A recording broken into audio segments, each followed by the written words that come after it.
Individual background में कोई को ख्याल नहीं है बहुत ज़्यादा, तो मैं अपने हिसाब से थोड़ी बात शुरू करूँगा।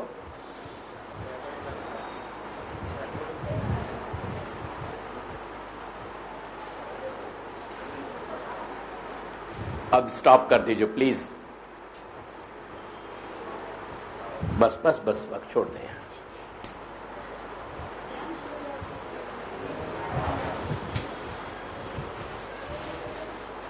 ले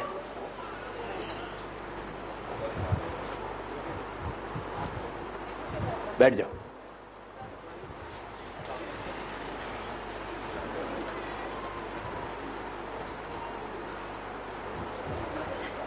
इंद्रवदन एक 2 मिनट केयर राखो ने, कोई आवे नहीं हवे प्लीज।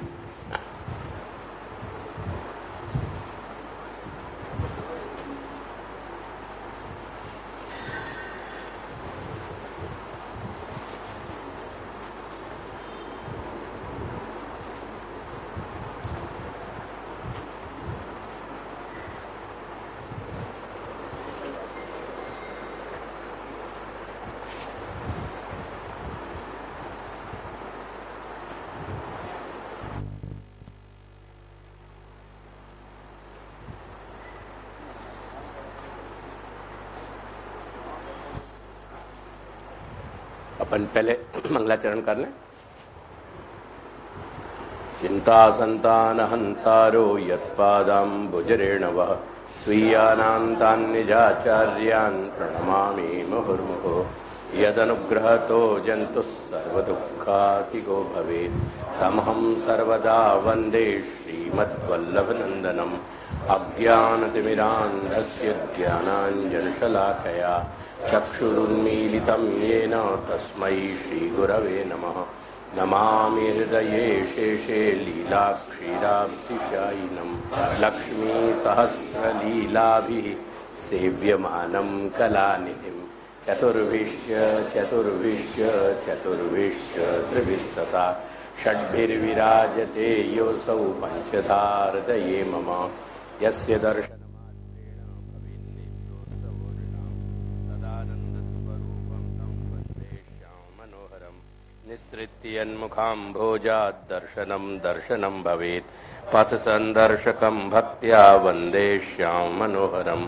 अविद्यारूपसंसारे सुविद्या प्रापको जनान् श्रीशां गुरुपादानां पादरेणुर्प्रसीदतु। बुद्धिप्रेरक कृष्णस्य पादपद्मं प्रसीदतु। ध्यानासमर्थ जीवानां अस्माकं सर्वदा स्वतः।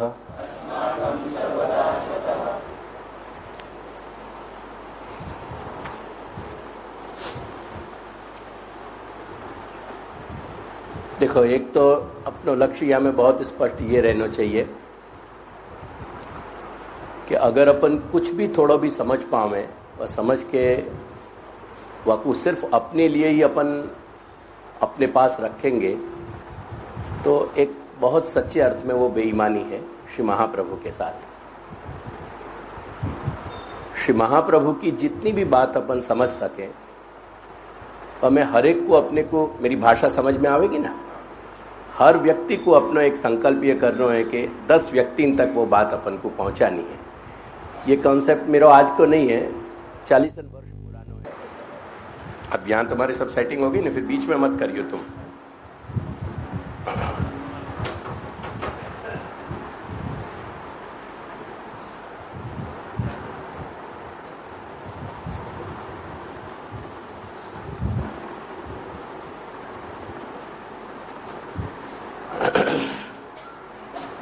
मैं हमेशा से ये सोचता रहा हूँ कि श्री महाप्रभु की बात हम जितने लोगों तक पहुँचा सकें सच्चे अर्थ में, वासु ज़्यादा बेहतर कोई कार्य कंठी पहनने वाले को नहीं है। ये मैं अपने घर के लोगों के लिए कह रहा हूँ, मैं दूसरे से कहीं कंसर्न नहीं हूँ। वासु पहली ज़रूरत ये है कि हम कहीं सही रूप में समझें। अगर कहीं हमारे समझने में ही गड़बड़ी है तो हम दूसरे को कुछ भी कंट्रीब्यूट नहीं कर पाएंगे। समझने की अपनी अपनी सबकी कैपेसिटी हो गए। तुम्हारी संख्या भगत कितनी, 20 के 22 कितनी है? 23 है ना, तो 23 काफ़ी बड़ी स्ट्रेंथ हो गए। अगर ये तुम या को कंटिन्यू कर पाओ और मैं तुमको जो कुछ जितना देना चाहूँ वो दे पाऊँ इनकी कृपा से, तो संभाव एक अच्छा कार्य हो सकेगा। मेरी बात को एक तो सही समझने को प्रयास करियो, सही फ्रेम में। जहाँ नहीं समझ में आवे वहाँ एक बार नहीं 4 बार पूछियो। अपन क्लास सिस्टम से आगे बढ़ रहे हैं, अपन कोई प्रवचन सिस्टम से आगे नहीं बढ़ रहे हैं। दूसरी बात ये समझो या में अपनो विषय थोड़े से अपन डायगोनल चलेंगे यूं घूम के।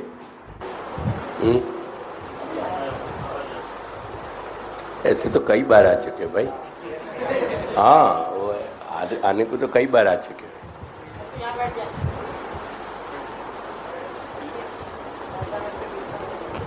घंटा भर बैठे कौन तू? फिर बीच में से उठ के जाए तो भरत भाई आप आ तरफ आ जाओ, वहाँ आ जाओ आप, एक बैठन में।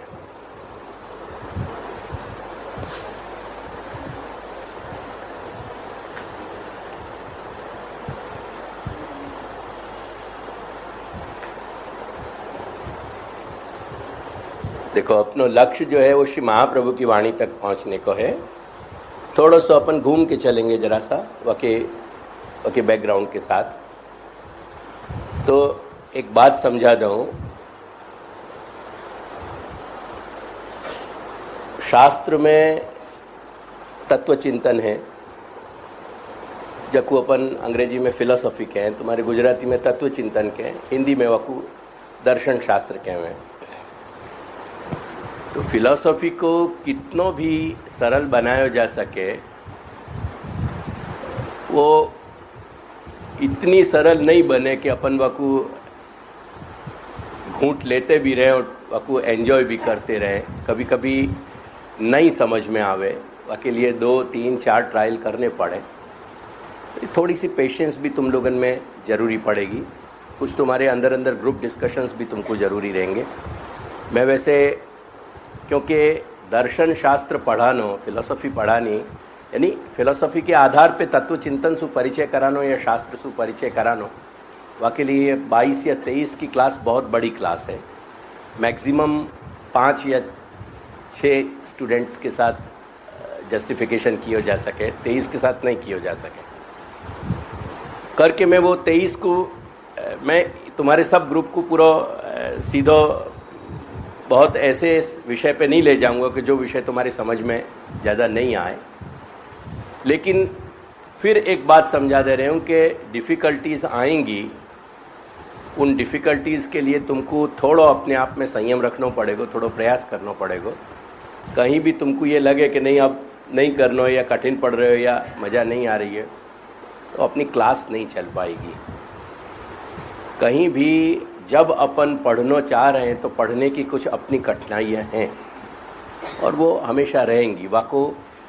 वाको विकल्प परिश्रम है, परिश्रम के अतिरिक्त वाको कोई विकल्प नहीं है, यदि कोई विकल्प है तो श्री दादाजी के चरणारविंद में अपन अपनी संपूर्ण अभ्यर्थना, अपनी विनती करते हुए अपन आगे बढ़े। देखो थोड़ा सा मैं आधुनिक ढंग से चलूँगा, क्योंकि अब तुम सब लोगन के माथे आधुनिक पढ़ाई और आधुनिक ढंग से जो केजी क्लास से तुम आगे बढ़े हो, वह ढंग से तुम्हारा एजुकेशन भले तुम समझो 40 के हो, 45 के हो, कोई ऑन एन एवरेज कोई 25 को है कि 22 को है, दैट्स नॉट इम्पॉर्टेंट। और ओवरऑल तुम पढ़े हो, ये अंग्रेजी ढंग की पढ़ाई से पढ़े हुए हो।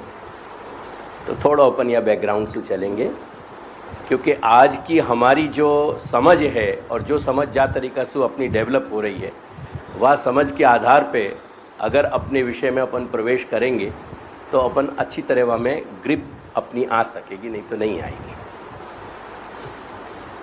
मैं तुमको प्रमेय रत्नार्णव नाम को ग्रंथ वह के 4 या 5 चैप्टर पहले पढ़ाऊँगा। वाके बाद एक जो और डिफ़िकल्ट चैप्टर है, वो अगर संभव मुझको लगेगा और मुझको लगेगा कि तुम लोगों में ग्रास्पिंग है इतनी, यानी मैं तुम्हारी इंटेलिजेंस को क्वेश्चन नहीं कर रहे हूँ, पर या के लिए अभ्यास चाहिए, या के लिए थोड़ा अपने पास थोड़ा सा टाइम को, समय को भी अपन को या में फैक्टर है, तो वो देखूंगा मैं। पर 5 एक चैप्टर मैं तुमको पढ़ाऊंगा। वो में सबसे पहले चैप्टर है, वह को नाम है जगत विवेक। कुछ चीज़ें तुम नोट कर सको।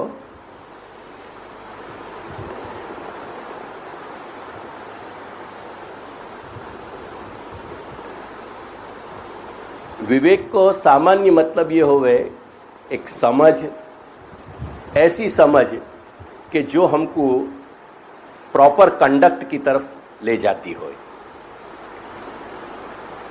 बोलचाल की भाषा में, तुम्हारे गुजराती में भी तुमने प्रयोग सुने होंगे और किए होंगे कि अरे भाई विवेक, आ विवेक है कि नहीं आ बात, એટલે वो वा वखत अपन जब विवेक कह रहे हैं तो मतलब ये है कि कोई समझ है कि नहीं तुमको कि क्या करना चाहिए और क्या नहीं करना चाहिए। एग्जैक्टली क्या समझना चाहिए और क्या नहीं समझना चाहिए। ये 3 चैप्टर अपने हो जाने के बाद चौथा चैप्टर है अपने मार्ग की समझ के लिए पुष्टि विवेक, और 5वां चैप्टर है पुष्टि भक्ति अधिकार विवेक। यानी दूसरे शब्दन में अपन कहें तो जगत की सच्ची समझ, जीव होने की सच्ची समझ। मैं बहुत साधारण शब्दन को उपयोग कर रहा हूँ, बनेगो वहाँ तक मैं अपना प्रयास करूँगा।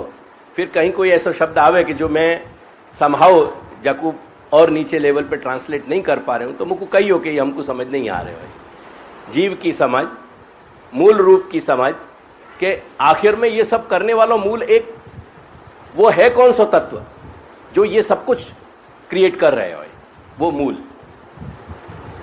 तो मूल रूप विवेक, मूल की समझ, मतलब मूल रूप की समझ, यानी कौन ऐसा तत्व है कि जो ये सब कुछ सर्जन कर रहे हो, जाने हमको सर्जित कियो, या हमको कोई सर्जन करने वाला नहीं है, हम अपने आप स्वयंभू होके आ गए, एटसेट्रा। तो वो मूल रूप विवेक यानी मूल रूप की समझ। और पुष्टि क्या है या की समझ, और पुष्टि भक्ति कैसे मिले वा की समझ। ठीक है, ये 5 बातें। अब यहां मैं सबसे पहला चैप्टर अगेन को रिपीट करूं कि जगत की समझ। ठीक है ना। अब जगत की समझ को मतलब क्या भयो, तुम जहां हो, जहां जन्मे हो, जहां जन्म सु तुमने अपनो जीवन को समय व्यतीत किया है, वो पूरे के पूरे जो कुछ भी अस्तित्व है वह को नाम जगत है। जो तुम देख पाए हो, नहीं देख पाए हो, जो तुम आजकल विज्ञान के बढ़ जाने से टीवी पे देख पा रहे हो, जो तुम फिल्मन में देख रहे हो, ऑडियो वीडियो, ये सारे मीडिया से तुमको जो भी जानकारी हो रही है, वेदर तुम वहाँ गए हो कि नहीं हो। यद्यपि आजकल कम्युनिकेशन बहुत बढ़ गया, यात्रा बहुत बढ़ गई है, या लिए बहुत सारे लोगों ने, तुम लोगों ने बहुत सारे देश भी देखे होंगे, गए भी होंगे, आए भी हो, एटसेट्रा एटसेट्रा एटसेट्रा। ये सब कुछ जगत की बात है। अब या बात को आगे बढ़ाने से पहले मैं सिस्टमेटिक जहाँ से शुरू करना चाह रहे हूँ वहाँ से मैं शुरू करूँगा।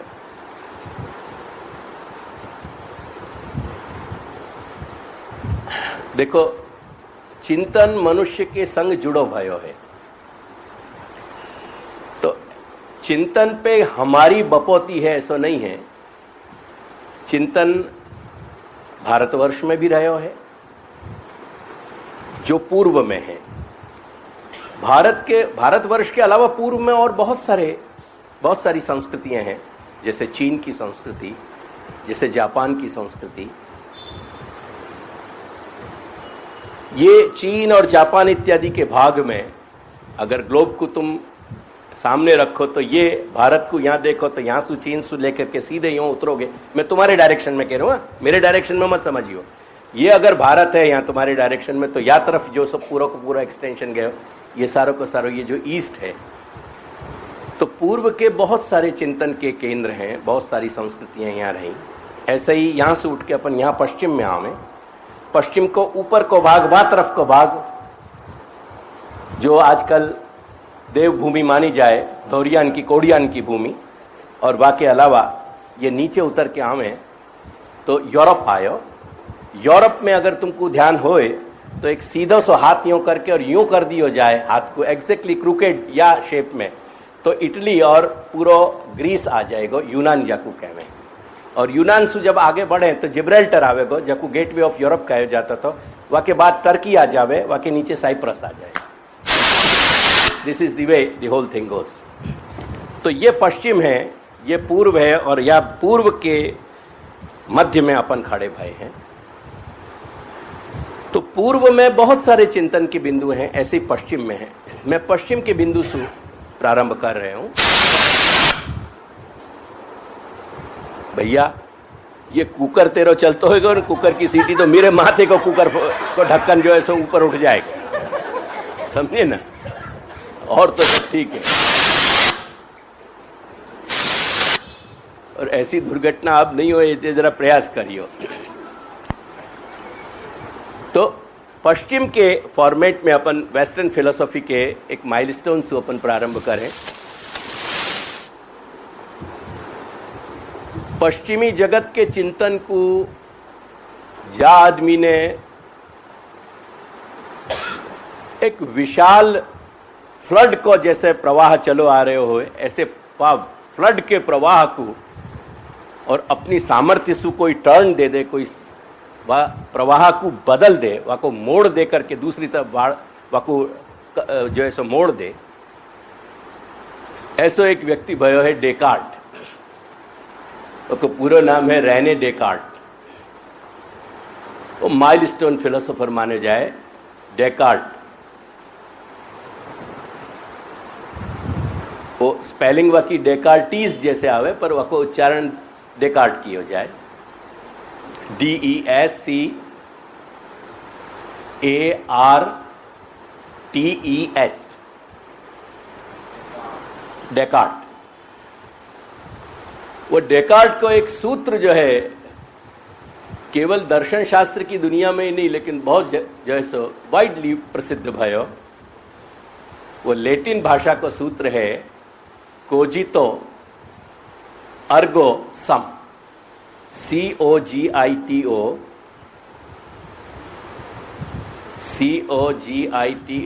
ERGO Ergo SUM।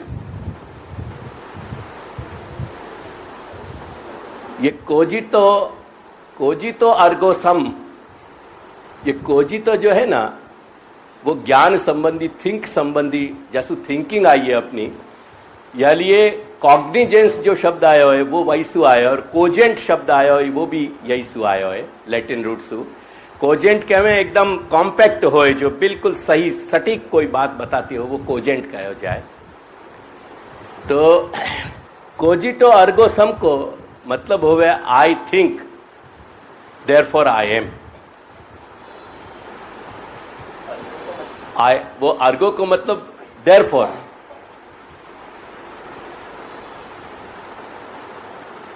वो एग्जैक्ट अनुवाद नहीं आएगा, लेकिन टोटल कोजिटो अर्गो सम को मतलब निकलेगा I think therefore I M.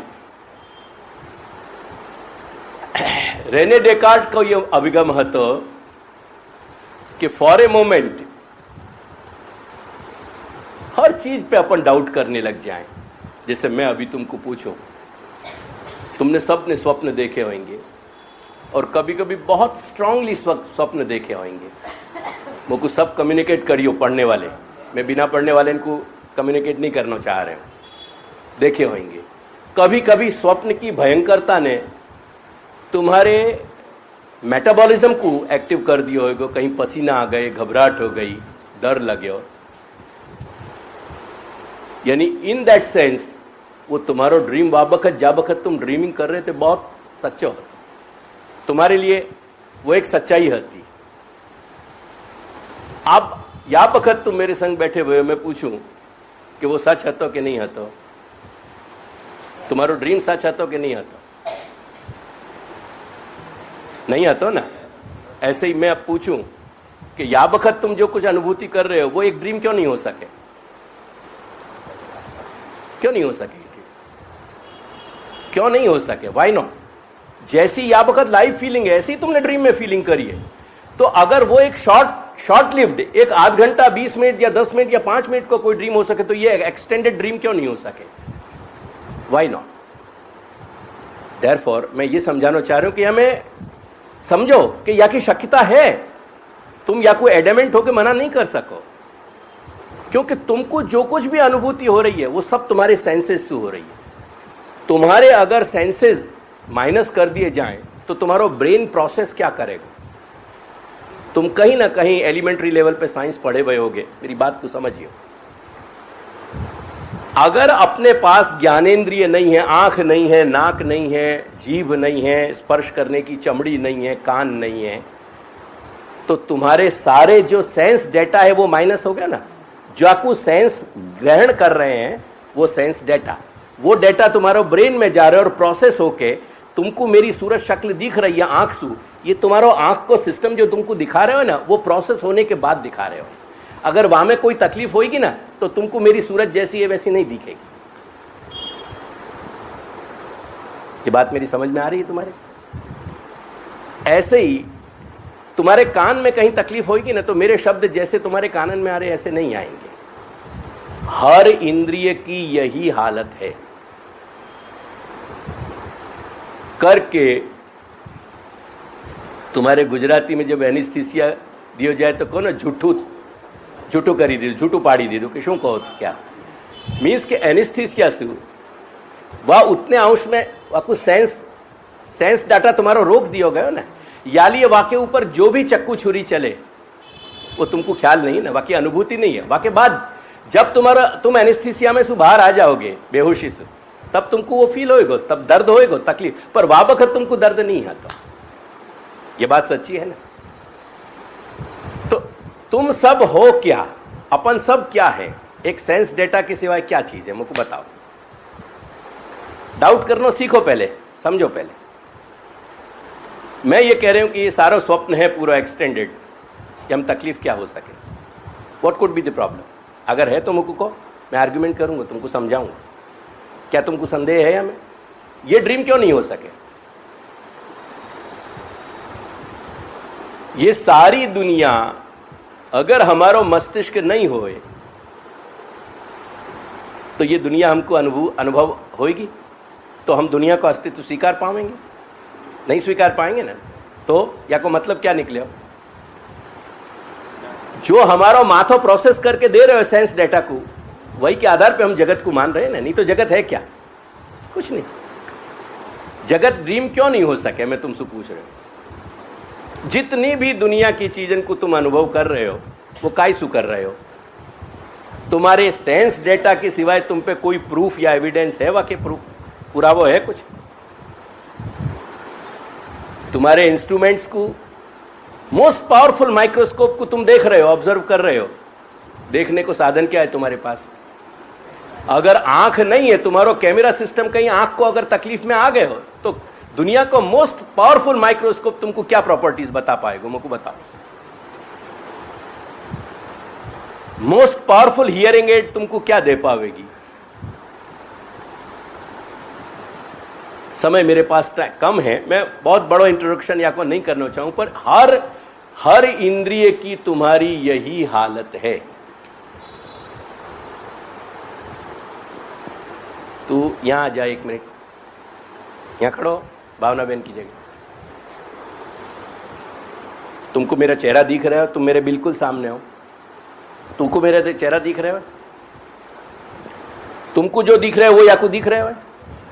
तो तुम्हारो दिखे हुए सच्चो के या को दिखे हुए सच्चो?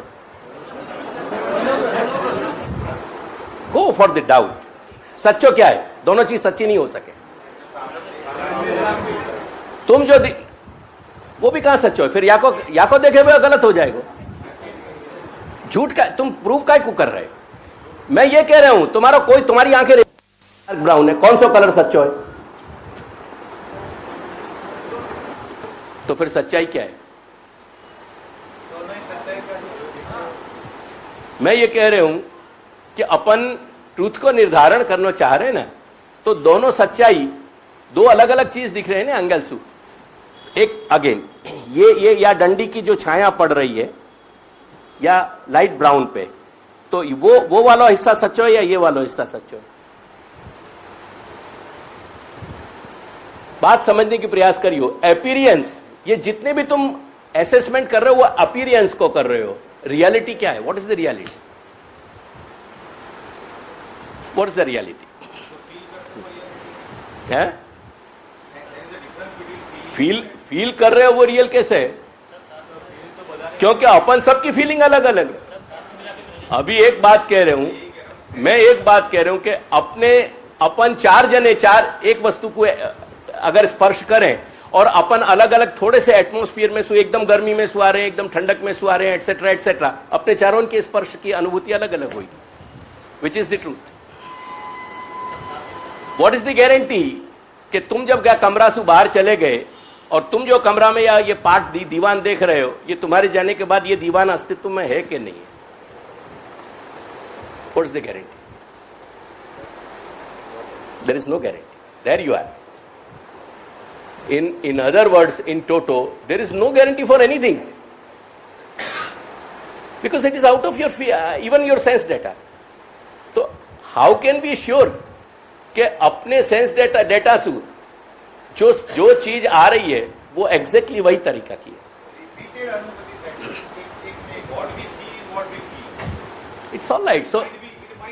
So that is your sense data only. अब वो सेंस डेटा, अगर वो सेंस डेटा रियलिटी है तो इतने सारे वेरिड सेंस डेटा कैसे ट्रूथ है? सच्चाई क्या है फिर? सच्चाई एक हो सके, सच्चाई 50 नहीं हो सके। एक मेरे साथ थोड़ा सा यात्रा करो। वाकई ये बात मैंने कही ना कि ये शुरुआत बहुत ये इतनी कॉम्प्लिकेटेड है। याकू में असल में तो सच्चाई ये है कि याकी लिमो को एक आध दो चार चैप्टर तुमको पढ़ाने चाहिए पहले। मैं एक मोटी मोटी बात करना चाह रहा हूं, मैं इतना समझाना चाह रहा हूं कि तुम्हारे सेंस डेटा की रिलायबिलिटी नहीं है। दूसरी बात कहूं, एक 2 वर्ष या 4 वर्ष के बच्चा की बात को अपन क्यों नहीं स्वीकार रहे हैं?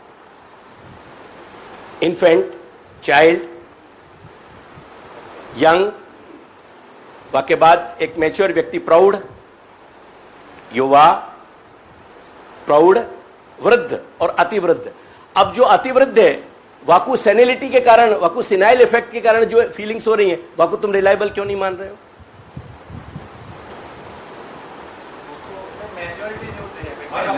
वो तो है ना, वो तो बहुत तकलीफ वाली बात है। वो तो वाली बात को बहुत संभाल के चलियो।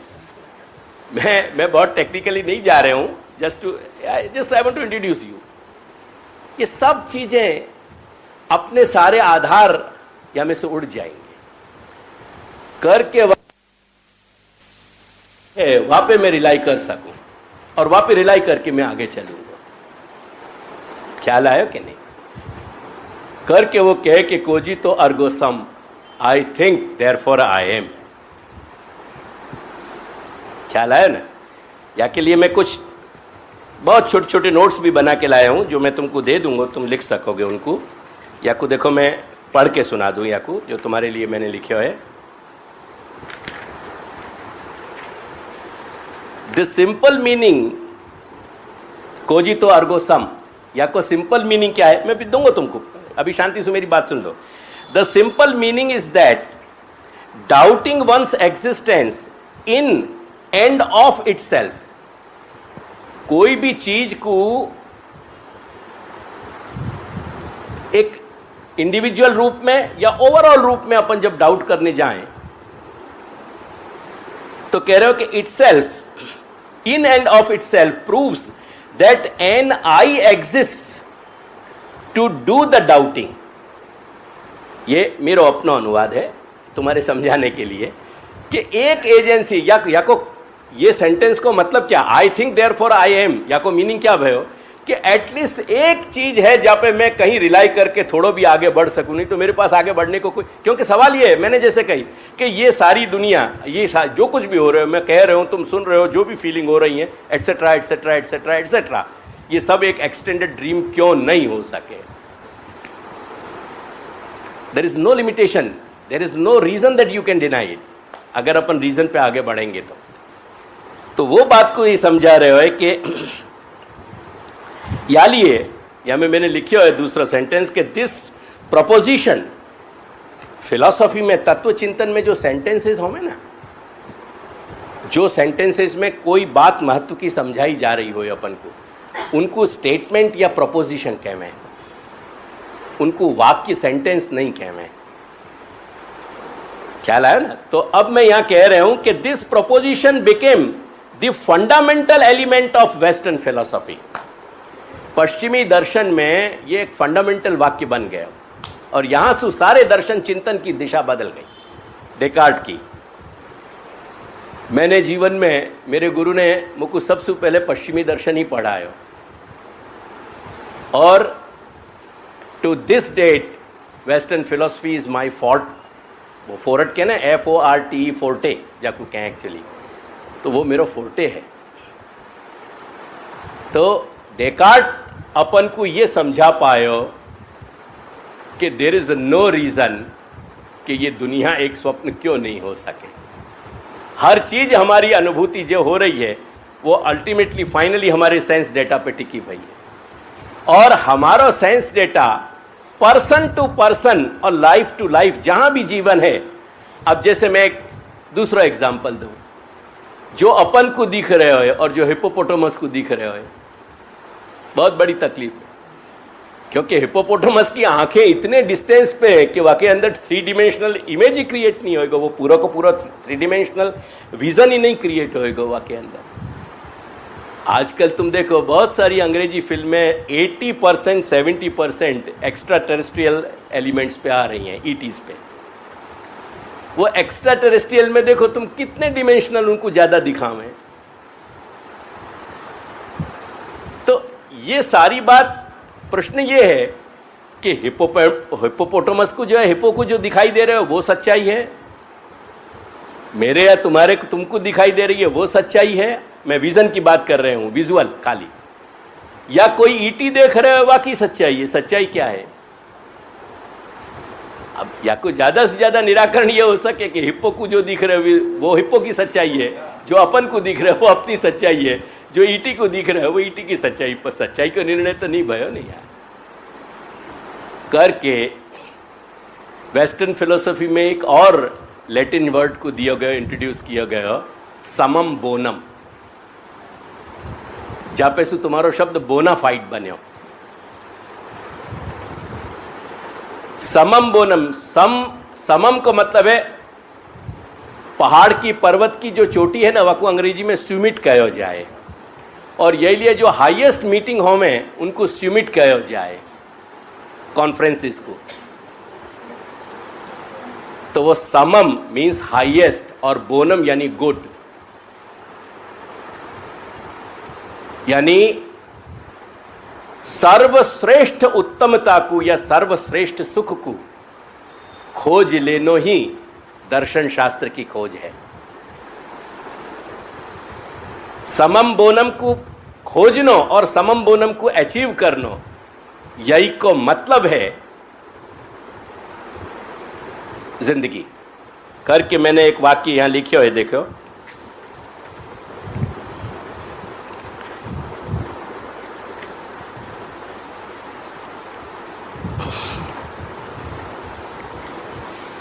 Life is nothing but search of समम Bonham.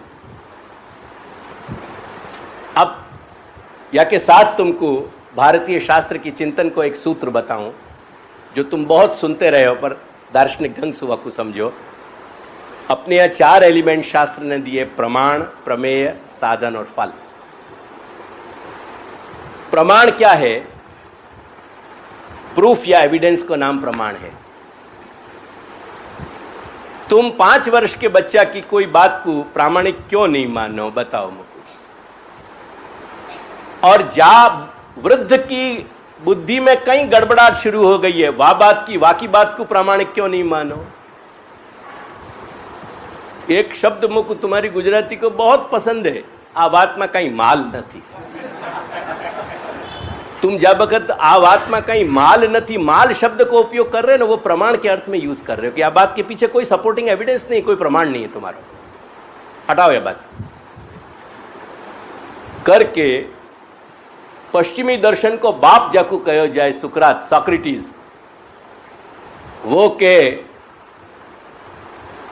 N unexamined life is not worth living. जा जिंदगी को कहीं एग्जामिन नहीं किया गयो, खोजो नहीं गयो होए, जाके अंदर रीजन को अप्लाई नहीं किया गयो होए, ऐसी जिंदगी जीने लायक नहीं है। It's not worth living. An unexamined life is not worth living. ये सुकरात कह रहे, ख्याल आया ना? तो प्रमाण जो है वो प्रूफ या एविडेंस चाहिए कि जाके आधार पे हम समम बोनम को निश्चित कर सकें। प्रमेय जो है वो स्वयं समम बोनम है, हाईएस्ट ट्रूथ।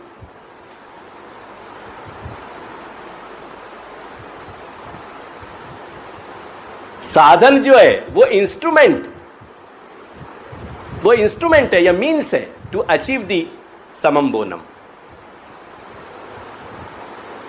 और फल जो है वो इज टू एक्सपीरियंस, फील और enter into the highest good, into the समम बोनम।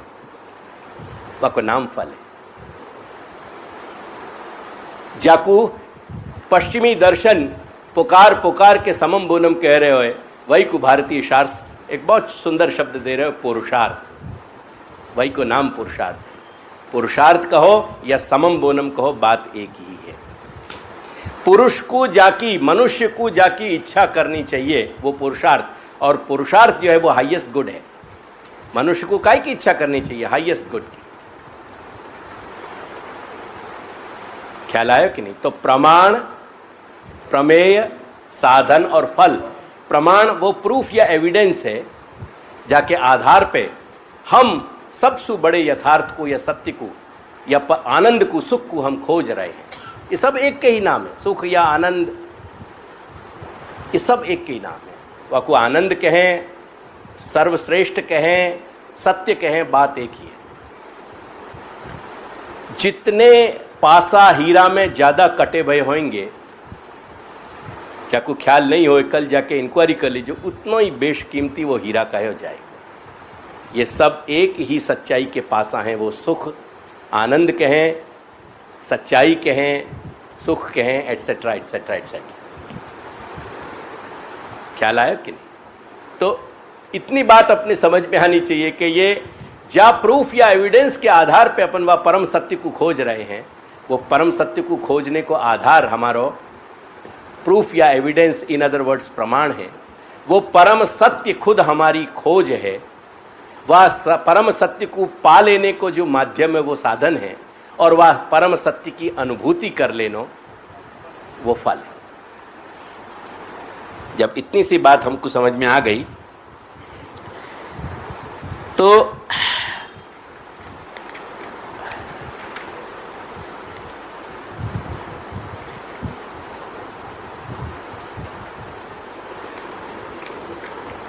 देखो, अब या बात को समझो, प्रूफ या एविडेंस की जो बात चल रही थी, अपन एक रेंज देखे। मैंने कुछ अंग्रेजी के शब्द लिखे, हिंदी गुजराती, क्यों गुजराती को मुझको इतना अच्छा अभ्यास नहीं है, हिंदी के शब्द तुमको हैवी नहीं पड़ जाएं, वो मुझको थोड़ा डाउट है। अंग्रेजी ऐसा है कि जाके डिक्शनरी में भी देख सको, और तुम्हारे जिनके पास नेट के मोबाइल हैं, वो नेट के मोबाइल पे 1 मिनट में, आधी मिनट में तुम्हारे पास जहाँ भी घर में वाईफाई पे बैठोगे आ जाएगा। देखो, पहला शब्द मैंने एक एवरेज लिखो, एक एवरेज, एक औसत बुद्धि जामे है वो एवरेज, नॉर्मल। ये दो रेंज में मैं काम कर रहा हूँ, एक नॉर्मल और एक एबनॉर्मल। देखो एवरेज, वाके बाद एक स्लैश कर दो, वाके बाद दूसरा शब्द लिखो हाफ विट। विट यानी बुद्धि और हाफ यानी आधी, यानी जाके अंदर थोड़ું कम છે, ત્રીજું માળું થોડુંક ઓછું કામ કરતું હોય કે સ્લો કામ કરતું હોય, ટ્યુબ લાઇટો વધારે હોય જેની પાસે। वाके बाद फूल,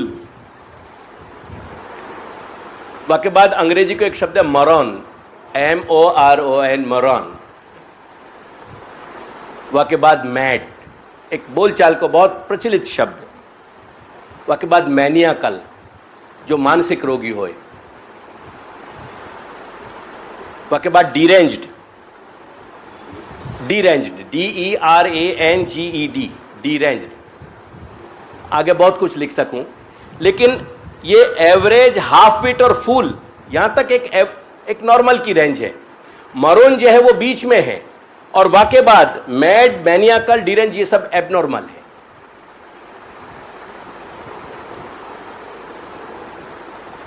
इतनी बात ख्याल आई मेरी?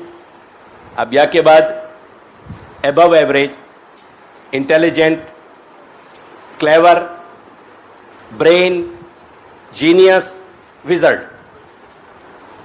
फिर बोल रहे हो, शांति से वहीं लौट के आ रहे हो। एबव एवरेज, जो एवरेज से ऊपर है, above average. Second intelligent,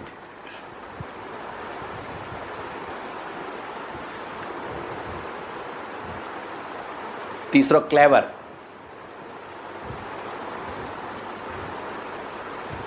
brain. Brain शब्द को अपनी यहाँ की अंग्रेजी है ना, वो हिंदुस्तानी अंग्रेजी ज़्यादा आप तुम सब लोगों को सुनने पड़े। एक्चुअली जहाँ अंग्रेजी के प्रयोगों में ही इज़ ब्रेन्स, या को बहुवचन में बोले हो जाए शी इज़ अ ब्रेन्स, तो वो ब्रेन्स यानी ये बहुत बुद्धिशाली, ही या शी, तो ब्रेन शब्द है, वको उपयोग होवे बहुवचन लगा के brains, he is a brains. Genius, GENIUS, और जाके अंदर अद्भुत खोपड़ी की सामर्थ्य हो ना, वह को क्या है, विजर्ड।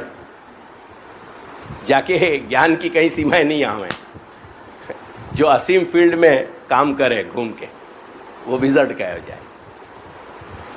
क्या है? अब एक मैंने लेवल ऊपर बताया, एक ये बताया, तुम कौन से लेवल के लोगों की बात पे विश्वास करोगे? ऊपर वाले लेवल या नीचे वाले लेवल पे? यानी एवरेज, हाफ वेट, फूल, मरून, मैड, मैनियाकल, डिरेंज्ड, ये एक लेवल, और above average, intelligent, clever, brain, genius, wizard, ये दूसरा लेवल। तो कौन से की बात पे तुमको ज्यादा फेथ आवेगो? क्यों? Let's go with the simple question, क्यों? Why you feel that here, या दूसरे लेवल के कोई भी सेक्शन में के व्यक्ति की बात पे अपन समहाउ रिलाई कर सके? वो फिर एबव एवरेज पे थोड़ा रिलाई किया जा सके, विजर्ड पे ज्यादा रिलाई किया जा सके, पर रिलाई करने की बात आएगी नहीं। तुमको क्या फीलिंग क्या है कि अपन यहाँ पे रिलाई कर सकें? और ऊपर वाले जितनी भी आती बात, एवरेज से लेकर के और डिरेंज तक, वासु क्यों डर रहे हो तुम? क्योंकि वहां पे तुम रिलाई नहीं कर सको, क्योंकि वाकी बातन पे में जो सत्य यानी जो एविडेंस या प्रूफ होना चाहिए, वो आधार सच्चाई को नहीं, तुम्हारा सबकॉन्शियसली, ये तुम कॉन्शियसली गुणाभाग जोड़ बाकी गुणाभाग नहीं कर रहे हो, पर तुम अपने मन से तुम्हारा तुरंत कंक्लूजन आ गए नहीं, आनी बात साची हो। ये इटसेल्फ बतावे कि अपन के अंदर, मनुष्य के अंदर एक ये प्रवृत्ति रही भई है कि वो प्रूफ या एविडेंस के सिवाय आगे नहीं बढ़ना चाहे। ख्याल आया कि नहीं? या बात को समझियो।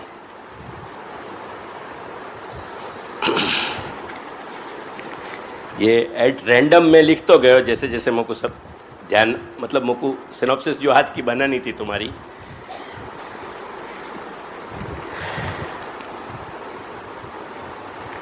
या लिए देखो भारतीय शास्त्र में अपने यहाँ एक बात समझाई गई है, प्रयोजनम अनुद्देश्य। देखो थोड़ा संस्कृत का वाक्य नहीं, अगर करेक्ट लिख पाओ बाकी चिंता मत करियो।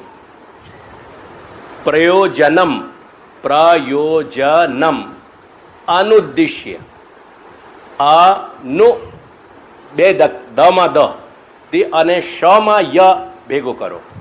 अनुद्देश्य, જેમ ઉદ્દેશ્ય લખીએ છીએ ને એ રીતે अनुद्देश्य। મંદોપી, મંદો, અને પછી વચ્ચે એક અંગ્રેજીનો એસ લખી દો અને પછી પી લખો, રસ્વ પી, छोटी ईनी मात्रा, रस्व पी, है ना। मंदोपी न प्रवर्तते। જ્યાં સુધી મારાથી બનશે ત્યાં સુધી તમારા ઉપર સંસ્કૃત કે કશાનો ભાર નહીં આવવા દઉં, પણ થોડુંક તમને પ્રયાસ કરવો પડશે। प्रयोजनम अनुद्देश्य, जो लोग नहीं सही लिख सको वो दूसरे के संग बैठ के लिख ली, करेक्ट कर लीजिए। प्रयोजनम अनुद्देश्य मंदोपी न प्रवर्तते, कोई रीजन જ્યાં સુધી ના હોય ને ત્યાં સુધી મંદ બુદ્ધિ પણ વ્યક્તિ કોઈ કામ કોઈ પણ વસ્તુમાં એક્ટિવ નથી થતો. પ્રયોજનમ અનુદ્દેશ્ય, જેના પાસે કોઈ પ્રયોજન નથી તો મંદ બિલકુલ ડલ વિટેડ હશે, બ્લોક હેડેડ હશે, પણ એ એક્ટિવ નહીં થાય.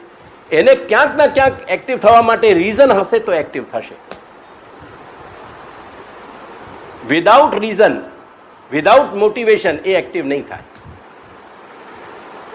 દેટ મીન્સ કે જ્યાં સુધી આપણી પાસે પુરાવો કોઈ વાતનો ના હોય, एविडेंस ना हो, जब तक अपने पास प्रूफ या एविडेंस नहीं है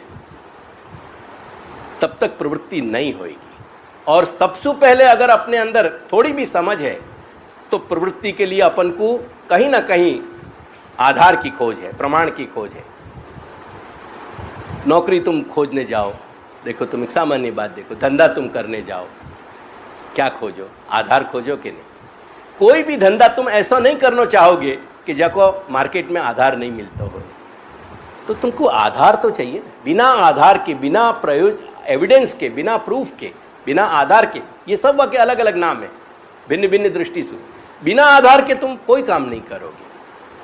यही लिए शास्त्र अपन को बतावे कि मत्वा कर्माणि सीव्यति इति मनुष्य. मत्वा व त जे छे व में भेगो करजो अने दीर्घ वा लखजो. मत्वा कर्माणि सीव्यति.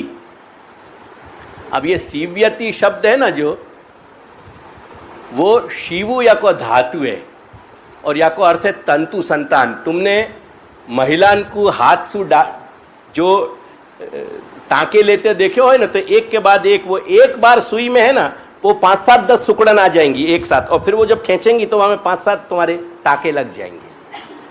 तो एक के बाद एक, एक के बाद एक के बाद, जहां कॉरोलरी बिल्कुल एक गति चेन चलती हो, वाको नाम सीव्यति शब्द है. यानी मनुष्य कोई भी काम में जब प्रॉपरली कंसिस्टेंटली एक्टिव होवे, वो पहले विचार के होवे, वाको नाम मनुष्य है. जो बिना विचारे प्रवृत्त होतो होए, एक्टिव होतो होए, वो मनुष्य नहीं कहलाएगा. यानी वहां में मनुष्य होने की जो पूरी योग्यता है वो नहीं होवे. या लिए जो लोग इम्पल्स पे काम करें ना, वो लोग जगत में सफल नहीं हो पावे. और जो लोग कूल हेडेड सब सोच के काम करें, वो लोग ज़्यादा कैलकुलेटेड हो.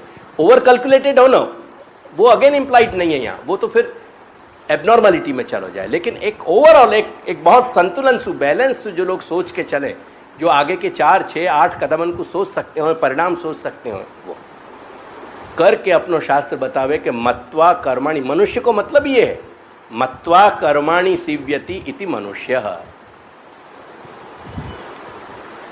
इतनी बात मेरी समझ में आ रही है? हैवी नहीं हो रही है ना? बस वो हैवी होती है वहां मुझको कही हो.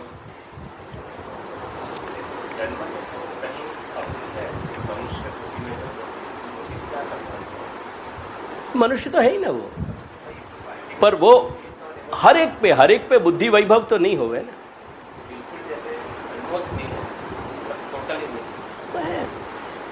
वो एक अलग साइड ट्रैक हो जाएगा विषय, क्योंकि वो फिर बहुत सारे सहारे इंसु जी पावे, अपनो प्रारब्ध निकालें.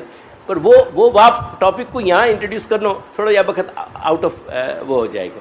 अभी अपन एक फ्रेम ये चल रहे हैं कि जो व्यक्ति यानी एविडेंस को, प्रमाण को नहीं समझ पा रहे हो, वो व्यक्ति बहुत अच्छे चिंतन को स्वामी नहीं हो सके. कुल मिला के मैं ये कहना चाह रहा हूँ.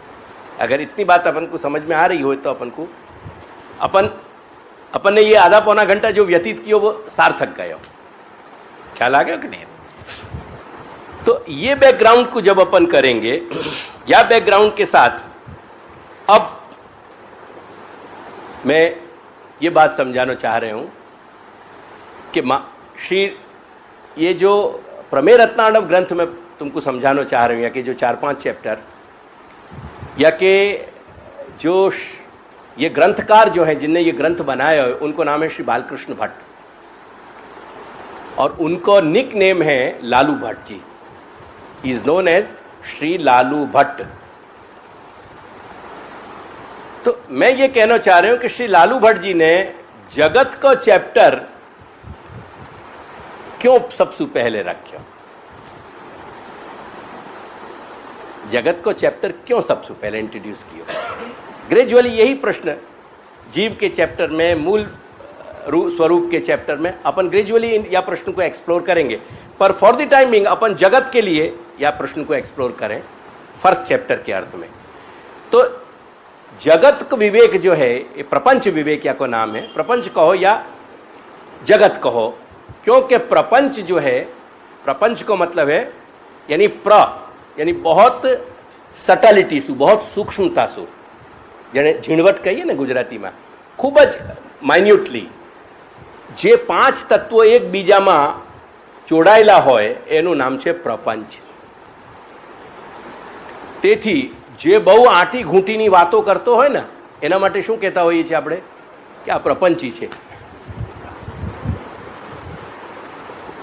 ખૂબ ઝીણવટથી જે આંટી ઘૂંટીઓથી મનુષ્યને ઘુમાવી દે, ફેરવી દે અને ઝઘડાઓ કરાવી દે, વિખવાદ કરાવી દે, એવા તત્વો પ્રપંચી કહેવાય। એટલે પ્રપંચ મીન્સ કે જ્યાં 5 એલિમેન્ટ્સ બહુ સારી રીતે જ્યાં ભળેલા છે, वो का दूसरा नाम जगत है। जगत शब्द की एक खूबसूरती ये है कि जगत सु दोनों आइडेंटिफिकेशन हुए। जगत मीन्स जो अपन को जड़ दिखाई दे रहे हो वो भी है, और जितनों भी प्राणी जगत है जहाँ अपन भी आ गए। एक कोशीय जो जंतु अमीबा है, वासु लेके एकदम अत्यंत जटिल तंत्र वालों जो मनुष्य है, वहां तक की सारी रेंज आ गई।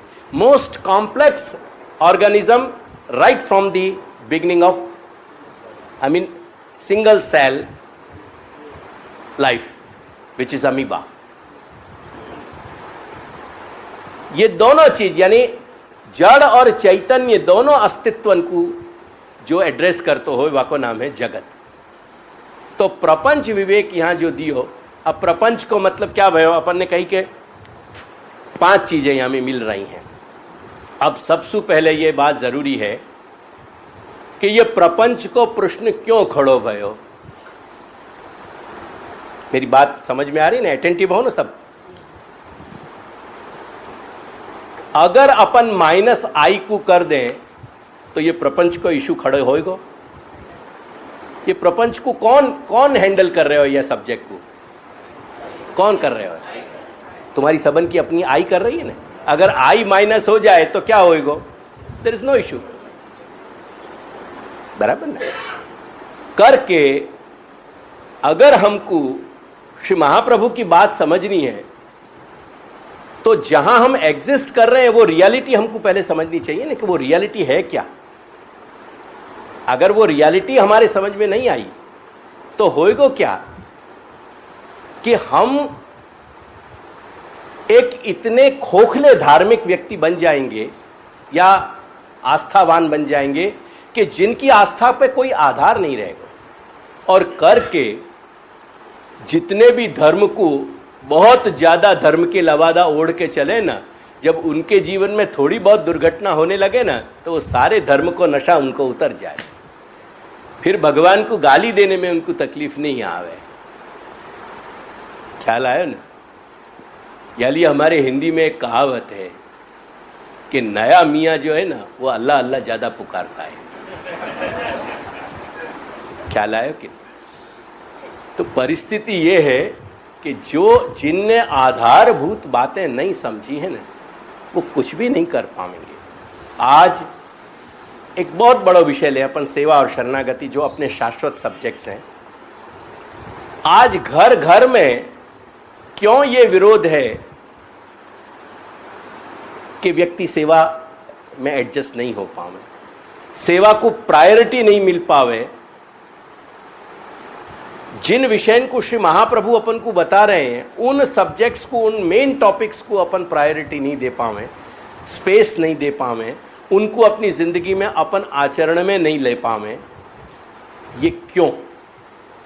क्योंकि या के आधारभूत या के पाया में या के बेस पे ये बात है कि अपनो बेस है ही नहीं, अपने पास कोई पाया नहीं है, अपन कोई आधारभूत बात नहीं समझे। श्री लालू भट्ट जी अपन को right from beginning, right from elementary level ABCD से अपन को ऊपर ले जाना चाह रहे हैं। यानी उन्हें ये कही कि पहले प्रपंच की स्थिति को समझो। अब प्रपंच की स्थिति को समझना है तो क्या समझेंगे अपन? क्या 5 एलिमेंट को समझने से प्रपंच अपन को समझ में आ गया? तुम सब जान रहे हो कि हाइड्रोजन के 2 एटम और एक ऑक्सीजन का 1 एटम मिलके क्या होए, H2O हो जाए। जहाँ गैस में मोस्टली ऑक्सीजन और नाइट्रोजन मिली भई हैं वो हवा बन जाए। जो ऑक्सीडेशन हो रहे हो केमिकल में, सब्सटेंसेस में, वह ऑक्सीडेशन को कम्बस्टन कह के अपन फायर कह दे रहे हैं। जो बाउंडलेस स्पेस है, जहां कहीं कुछ भी जाकी सीमाएं नहीं है, और आज आगे जाके वैज्ञानिक ने जो हमें टाइम को एक और डायमेंशन मिला दियो, टाइम स्पेस कर दियो, या कि 4 डायमेंशन बता दिए। उनने कही कि ये पूरा को पूरा अस्तित्व, एग्जिस्टेंस जो है वो फ्लैट नहीं है पर कर्वेचर वालो है। ये सब में टेक्निकल बात बहुत मोटी मोटी तरह से बोल गयो। इनकी झीणवट में जब भी जानो होएगो, दादाजी कृपा से मैं उतना ही तैयार हूँ, पर वो अपना विषय नहीं है, एटसेट्रा एटसेट्रा। तो अपन ने H2O जान लियो, गैसियस ऑक्सीजन और नाइट्रोजन के साथ हवा को जान लियो, या ये सेडिमेंटोलॉजी जो है, यानी सेडिमेंट्स जो हैं, सेडिमेंट्री जो पूरी के पूरी ये रॉक फॉर्मेशन, जहाँ पे जो सब्जेक्ट्स आए, पत्थर कैसा बनो, रॉक कैसे बनो, ये सेडिमेंट्स को अपन ने जान लियो तो क्या अपन धरती को जान, सच्चाई को जान गए? ये कुछ नहीं, ये सब पार्शियलिटी की बात हो गई। प्रश्न क्या भयो, जब पश्चिमी दर्शन में ये सब खोज या कि जगत की सच्चाई की बात चलने लगी, तो फाइनली जगत की सच्चाई को कहां तक ले जा सके? ट्रेडिशनली एटम को क्या माना जाता था कि जो जाकू फर्दर रिड्यूस नहीं किया जाए वो एटम है। मॉडर्न साइंस ने वहाँ में एक डायमेंशन और कर दिया, उन्होंने कहा कि नहीं, एटम को वो एक सब एटॉमिक पूरा को पूरा ढांचा है, वहाँ में जो है प्रोटॉन है, इलेक्ट्रॉन है और न्यूट्रॉन है। उनने ये एक बात बता दिया, बारिंग के हाइड्रोजन 1 में न्यूट्रॉन होवे और हाइड्रोजन पॉजिटिव जो हाइड्रोजन आयन होवे वहाँ में जो है इलेक्ट्रॉन होवे नहीं होवे और वहाँ में न्यूट्रॉन नहीं होवे, बारिंग दिस इज द ट्रूथ। या सब एटॉमिक पूरे के ढांचा को भी जब ट्रूली उनने एनालाइज किया तो उनको लगे कि एलिमेंट्री ढांचा है वो इलेक्ट्रॉन में ही है, बाकी प्रोटॉन में और न्यूट्रॉन में दोनों में फर्दर प्रॉपर्टीज हैं जिनको उनने क्वार्क्स नाम दियो। अगर तुमने पढ़े हो एलिमेंट्री लेवल पे तो क्वार्क्स है, तो क्वार्क्स जो हैं वो वाके और फर्दर डिवीजन कर दिए। पर फाइनली ब्यूटी ये है कि वो क्वार्क्स में भी कहीं इलेक्ट्रिकल चार्जेस हैं। फाइनली फिलॉसफी ने कही कि नो, देयर इज नथिंग। तुमको ये दिखाई दे रहे हो, ये एक तकिया दिखाई दे रहे हो, ये दीवार दिखाई दे रही है, ये पंखा तुमको दिखाई दे रहे हो, ये तुमको दीवान दिखाई दे रहे हो, एक्चुअली ये कुछ नहीं, यहाँ हाथ नहीं जा रहे हो। पर साइंटिस्ट कह रहे हो कि हमें सब में बहुत स्पेस है क्योंकि इलेक्ट्रिकल चार्जेस घूम रहे हैं और जिनमें बहुत सारी स्पेस है बीच। ये वेस्टर्न फिलोसफी को एक कंक्लूजन आ गया इन शॉर्ट। क्या लाया कि नहीं?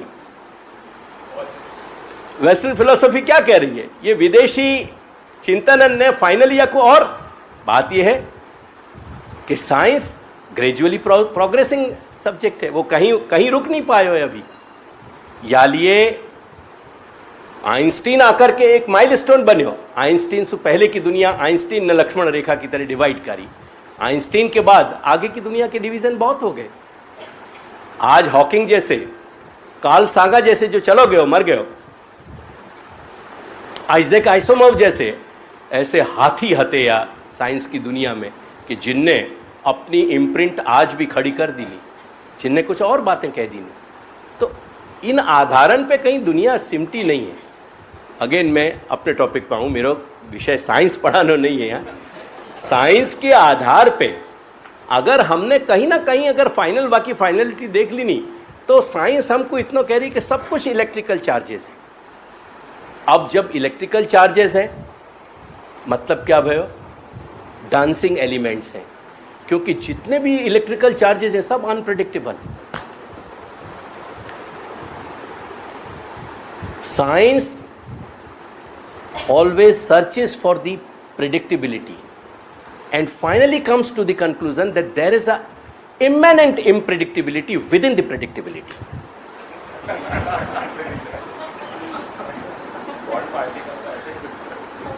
ये परिस्थिति आ गई। फाइनल क्या भयो? पश्चिमी दर्शन पुकार पुकार के आज कह रहे हो कि जड़ और चेतन जैसा कुछ भी डिवीजन नहीं है। जड़ और चेतन जैसा कोई डिवीजन नहीं है। ये मैंने एक मोटी समरी करी है। मैं कोई तुमको यहाँ फिलॉसफी पढ़ा नहीं पा रहे होंगे। ये बहुत मोटी रूपरेखा है। ये रूपरेखा को अगर अपन न्याय देना चाहें तो एटलीस्ट गिव मी 4 months। 4 महीना में मैं तुम्हारे साथ जस्टिफाई कर पाऊंगा कि तुमको ये समझाऊं ग्रेजुअली कि राइट फ्रॉम एक यूनान को लगभग 3000 वर्ष पहले एक दार्शनिक भयो थेल्स करके, वो थेल्स कह रहे हो कि सारो जगत जो आयो है वो एक एलिमेंट में से आयो है, जल में से। एक मजेदार कोरोलरी तुम्हारे सामने लाऊं जस्ट टू अम्यूज यू, तुमको मजा आवे या लिए।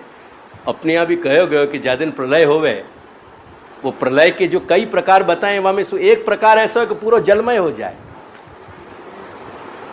Just a flash of point comparison, forget about it. एक जस्ट फिलॉसफी जो है ना, वो मंजिल पे पहुंचने की को आनंद नहीं है, चलते रहने को आनंद है। So never think of reaching somewhere. What is more important, that is walk together, that's more important. तो दर्शन शास्त्र में, पश्चिमी दर्शन शास्त्र ने ये 3000 वर्ष के क्योंकि वो लोग समय सुगणना करें, अपने यहाँ भिन्न वस्तु है करके दर्शन शास्त्र ने, विदेशी यानी पश्चिमी दर्शन ने ये डिक्लेयर कर दियो कि existence is nothing but the electrical charges. एक बार बड़ा मजेदार इंसिडेंट भयो।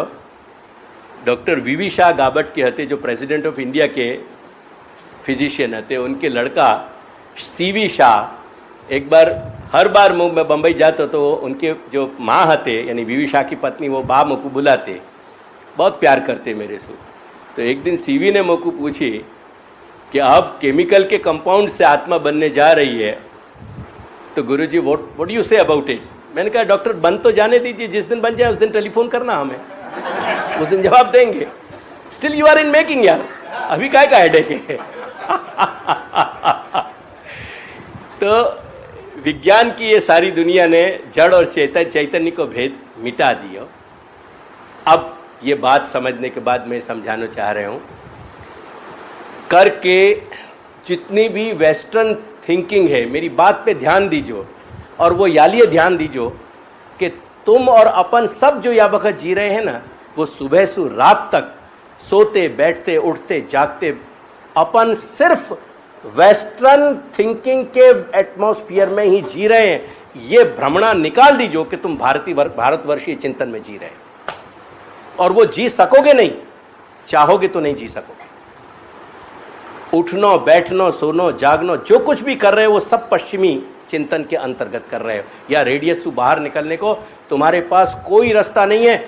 तुम या रेडियस में कैद कर दिए गए हो, और वो कैद तुम्हारी मानस की गुलामी इतनी दृढ़ कर दी नहीं गई है, बाकी जड़ इतनी मजबूत हो गई है कि तुम अपने आत्म चैतन्य को या गुलामी, मानसिक गुलामी से निकालना चाहो तो तुम त्रिकाल में नहीं निकाल सकते। एंड ये मैं तुमसे ही नहीं कह रहा हूं, we all sail in the same boat. अपन सब एक ही बोट में बैठे हुए हैं, निश्चिंत रहियो। करके अपन ने कहाँ से शुरू करी? डेकार्ट से शुरू करी। डेकार्ट ने क्या कही कि अगर कहीं से शुरू किया जा सके तो कहाँ से शुरू किया जा सके? आई से। यानी डेकार्ट की I is equal to human being. वहां से एक एरो निकालो सर्कल को, वो आई क्या खोज रहे हो? वह को डाउट करने के लिए कुछ चाहिए कि नहीं चाहिए? वो क्या मैटर है? वो आई काय पे डाउट कर रही है? जो कुछ है सामने परिदृश्यमान, जो कुछ भी तुम्हारो फोर्सिएबल, जितनो भी तुम्हारो एनवायरनमेंट है, सारो को सारो जग। तो आई सु निकलो भय एरो बीच में आयो दुनिया, और फिर ये अपन को एक खुजलाहट चली। कुछ कुछ वनस्पति ऐसी हो कि जिनके टच में आ जाए ना तो दिन भर खुजाते हुए निकल जाए अपना। ख्याल आया कि नहीं? तो ये दुनिया तक के एलिमेंट पे आ गए ना अपन, फिर अपन को खुजलाहट चली। वो खुजलाहट ने अपन को फोर्स किया कि अब याकू बनाने वालों कोई ईश्वर खोजे अपन।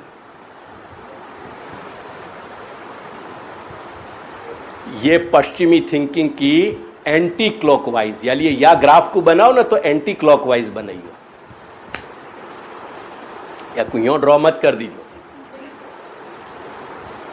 ये पूरा रेडियस बनाइयो। आई, दुनिया और ईश्वर।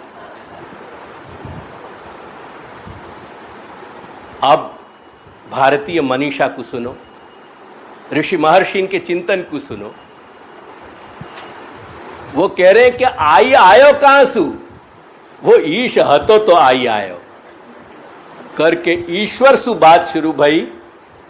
क्लॉकवाइज मनुष्य पे और दुनिया पे आई, यानी वो ईश्वर है तो आई है यूं।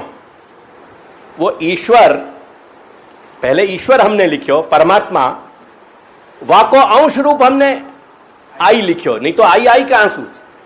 आई कहां से आयो? तो ईश्वर इज इक्वल टू आई, दुनिया, क्योंकि आई के लिए दुनिया चाहिए वाकू, यानी ईश्वर ने वह आई को कहां बनायो? दुनिया में बनायो। और वो दुनिया, वह दुनिया को जो छोड़ है, वह दुनिया को जो पर्पस है, वो पुनः ईश्वर में चलो गया। ईश्वर, आई, दुनिया, ईश्वर। ये इंडियन थॉट का सर्कल बने क्लॉकवाइज।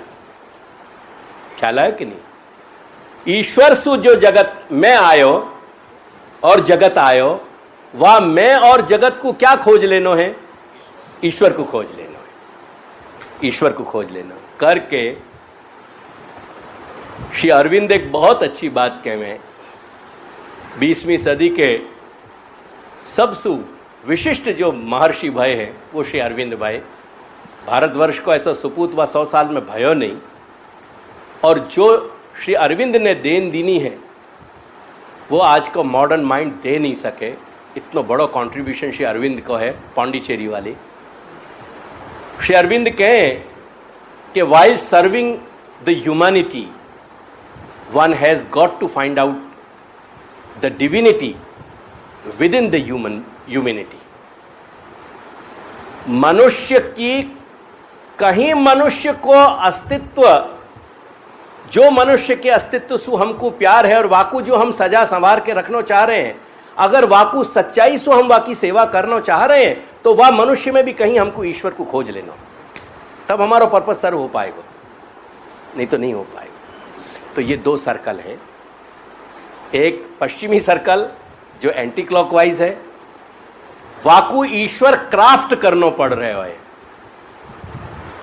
हमको ईश्वर मात्र खोजना पड़ रहे हो। फर्क इतना है। या लिए उनको ईश्वर को क्यों उनको क्राफ्ट करना पड़ रहे हो, या लिए उनके ईश्वर की बड़ी दुर्दशा है करके 20वीं सदी के मिड में जाकर के वहां वैज्ञानिकों ने डिक्लेयर किया कि गॉड इज डेड, ईश्वर मर गया।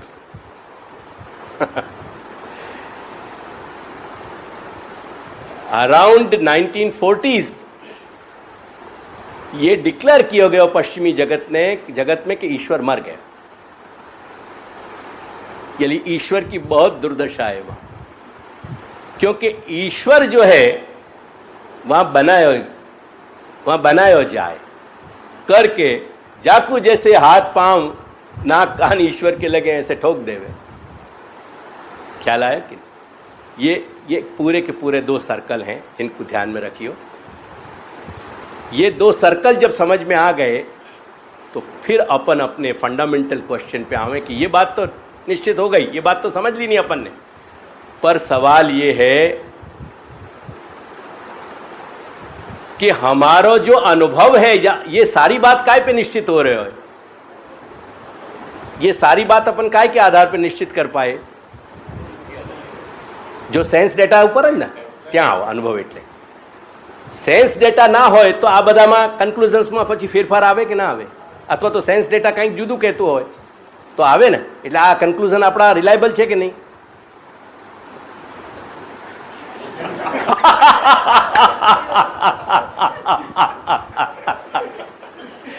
क्योंकि सेंस डेटा रिलायबल नहीं है। ख्याल है कि नहीं? सेंस डेटा रिलायबल नहीं है करके एक फंडामेंटल प्रॉब्लम है जो हमारी प्रतीति हो रही है, experience, whether experience is true और the real is something else. तो 2 मुद्दा खड़े भये, क्योंकि हमारे सेंस डेटा से हमको क्या हो रहे हो, हमारो सेंस डेटा क्या है? What appears is our sense data. આપણને જે જણાઈ રહ્યું છે એ સેન્સ ડેટા છે ને, એના સિવાય સેન્સ ડેટા શું છે? એટલે વોટ એપિયર્સ, જે કંઈક આપણને જણાઈ રહ્યું છે, અનુભવ થઈ રહ્યું છે, આપણને જે કાંઈ પણ અનુભૂતિ થઈ રહી છે એનું જ નામ સેન્સ ડેટા છે ને, એનું નામ એપિરિયન્સ છે। આપણને જે દેખાઈ રહ્યું છે એટલે જે જણાઈ રહ્યું છે ઇનઓલ એટલે એપિરિયન્સ। પણ આપણે શરૂઆતમાં થોડુંક એક 5-10 મિનિટ ખાલી આ વાત ઉપર ચર્ચા કરી કે દરેકને જુદી જુદી રીતે જણાઈ રહ્યું છે, એટલે again experience is unreliable. Experience is the only outcome જેના ઉપર આપણે રિલાય કરી શકીએ છીએ। યેટ એપિરિયન્સ એક એવો ખતરનાક એલિમેન્ટ છે કે જે દરેકની એપિરિયન્સ જુદી છે, એટલે એના ઉપર રિલાય નથી કરી શકતા, ગોઈંગ બાય ધી ટ્રુથ। એટલે પ્રશ્ન એ है કે જો અનુભૂતિ ને, અનુભૂતિનો જે એક બીજો શબ્દ છે અંગ્રેજી જે હું હવે વધારે ઉપયોગ કરીશ, પરસેપ્શન।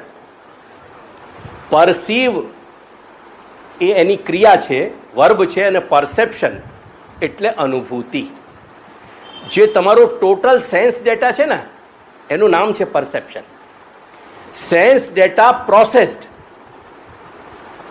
સેન્સ ડેટા રો નહીં, હા, રોમાં તો તમારે પેલી ઇલેક્ટ્રિકલ પલ્સ જ જાય છે તમારા બ્રેનમાં, પછી બ્રેન જે પ્રોસેસ કરીને તમને ફાઇનલ અનુભૂતિ કરાવી રહ્યો છે, આઉટકમ, એનું નામ perception. So sense data is the hall, it is the gross matter, it is processed within the factory of your brain and the final product is perception। A perception છે। એટલે perception તમારું જે છે એ sense ડેટાનું પરિણામ છે finally. એટલે પરસેપ્ટ, આપણે જે પરસીવ કરી રહ્યા છીએ એનું નામ છે એપિરિયન્સ। એટલે સવાલ એ છે કે જે પરસીવ કરી રહ્યા છીએ એ સાચું છે કે સાચું સત્ય કંઈક એનાથી કંઈક જુદું જ છે? આ એક બેસિક ક્વેશ્ચન્સ આપનો ખડો થયો यहाँ। जगत समझनो है ना, समझने वालों कौन है? आई। એટલે आई को जो जगत समझनो है वो जगत समझने का इंस्ट्रूमेंट क्या है? Sense data. Sense data reliable नहीं है, सेंस डेटा रिलायबल नहीं है, क्योंकि सेंस डेटा या सु और चलें, जैसे एक फॉर एग्जाम्पल, जा वक्त बहुत पावरफुल टेलीस्कोप नहीं होते, वह वक्त अपन स्पेस की जितनी प्रॉपर्टीज देख पाते थे वह की तुलना में आज क्या है अपने पास? क्यों? क्योंकि इंस्ट्रूमेंट्स बहुत पावरफुल हो गए। इंस्ट्रूमेंट काय पे बन रहे हैं फाइनली? कौन उनको मॉडल क्या है? Sense data. सेंस डेटा जैसे कंप्यूटर्स काय से बने? रोबोट्स काय के आधार पे बने? मनुष्य के आधार पे। तो सेंस डेटा जो अपन को 25-50 साल पहले के जो अपन को टेलीस्कोप जो अपन को बता रहे तो वो आज को टेलीस्कोप बहुत पावरफुल हो गए। इन अदर वर्ड्स, जो आज अपने पास जगत की जानकारी है वो रिलायबल नहीं है। जहां पे अपन अपना आधार टिकाना चाह रहे हैं, यानी कंपैरेटिवली एक चीज अगर कोई विकसित हो रही है, जो डेवलप हो रही है, तो विकसित होने की जो ग्रेजुअल स्टेजेस हैं, जैसे जैसे ग्रेजुअली वो हाई परफेक्शन पे डेवलप होती चली जाएगी, वाको जो आउटकम है, यानी वो जो डेटा अपन को दे रहे हो वो डेटा बदलता चला जाएगा। जब डेटा चेंज हो रहे हो तो रिलायबल क्या भयो? બિલકુલ બધું જ બદલાઈ રહ્યું છે, એટલું જ નહીં। અને તેથી મજાની વાત છે કે અત્યારે વૈજ્ઞાનિકો સ્ટેશનરી કંઈક માની, એ એક્સપાન્ડિંગ યુનિવર્સને એક્સપાન્ડિંગ માની રહે, એવર એક્સપાન્ડિંગ છે, ઇટ્સ એવર એક્સપાન્ડિંગ। આખી બિગ બેંગ થિયરીથી આપણે જોઈએ તો અત્યારે એટલે એમાં ડગલે ને પગલે એડિશન્સ થઈ રહ્યા છે। तो प्रश्न या बात को है कि अपन अपने सेंस डेटम पे सिंगुलरली અને सेंस डेटा पे प्लूरल कहाँ अपन वहाँ डिपेंड करेंगे, कहाँ वहाँ पे आधार लाएंगे, वहाँ पे आधार क्या लेंगे अपन करके। क्या जो जगत की सच्चाई आज हमको विज्ञान बता रहे हो, क्या वो विज्ञान की, या दूसरे शब्दन में हमारे जितनों भी हमारे सेंस डेटा सु पॉसिबल है, जितने भी हमारे सेंसेस हैं, उन सेंसेस में जो अपन को जो डेटा मिल रहा है, वह जानकारी के आधार पे जो हम कंक्लूजन्स पे आ रहे हैं, क्या वो हमारे परिणाम या परिणाम जो हमने वापस निकाले हैं, क्या वो परिणाम हमारे सत्य को आधार बन सक रहे हैं? नहीं है ना। तो प्रश्न ये है कि ये जगत क्या है? क्या ये केवल इलेक्ट्रिकल चार्जेस है, या यहाँ में भी कुछ और जानकारी के डायमेंशंस आगे जुड़ेंगे? फाइनली हमको वह आधार पे काम करके भारतीय शास्त्र चिंतन के, क्योंकि मेरा पर्पस तुमको वेस्टर्न फिलॉसफी पढ़ाना नहीं है, भारतीय चिंतन के आधार पे श्री महाप्रभु अपन को कह रहे हैं कि नहीं, ये सब कुछ अपना प्रूफ या एविडेंस नहीं बन सके। प्रूफ या एविडेंस बनने की अगर क्षमता कहीं है तो मात्र वो ऋषि महर्षि के जो साक्षात्कार भय है वो यथार्थ पे, सत्य पे निहित है। अगेन ये बैठक यहाँ समापन होगी विद द क्वेश्चन कि जो ऋषि महर्षि को जो कुछ भी अनुभूति है वो भी तो सेंस डेटा है फाइनली विद। अभी क्यों सही, इतना जल्दी कंक्लूजन पे क्यों आ रहे हैं? So with this question we conclude this meeting.